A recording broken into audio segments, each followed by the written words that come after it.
بسم الله الرحمن الرحیم. د شهید ډاکټر نجیب په اړه آریان خان په نړیواله سطحه فلم جوړوي. په دې ویډیو کې مو درته د آریان خان د خولې خبرې راوړې. هیله ده ویډیو تر پایه وګورئ او سحر میډیا چینل سبسکرایب کړئ.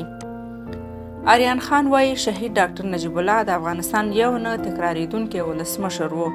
مړینه یې د افغانستان لپاره نه تکراریدونکی ځای وه، خو موږ افغانان یې په قدر نه پوهېدلو.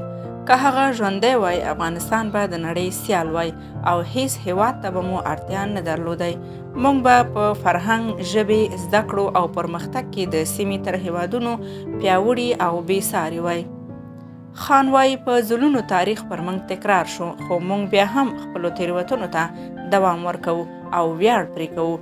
خپل وطنوال او مشران سپکوو او وژنو یې، خو د پردیو لاسونه ښکلوو. مونږ خلکو تل خپل اتلان د مرګ وروسته پیژندلي چې دا د دوی په حق کې ظلم او د افغانستان د وروستوالي او بربادۍ لوی لامل دی. راتلونکی نسل باید زموږ اتلان وپیژني ترڅو په آینده کې پر موږ څوک اشتباه او تیری ونه کړي او تاریخ بیا تکرار نشي.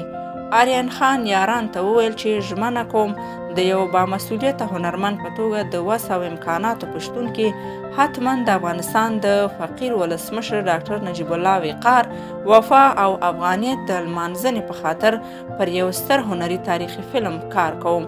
زه د پردي پالو او جنګ سالارانو د نسل څخه نه ویریږم.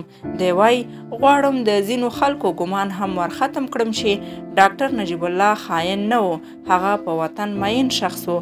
اوس وخت کې د ظالم بدماش او داسې نورو قدردانی کیږي، خو پر شهیدانو او اتلانو د کفر ټاپی وهل کیږي.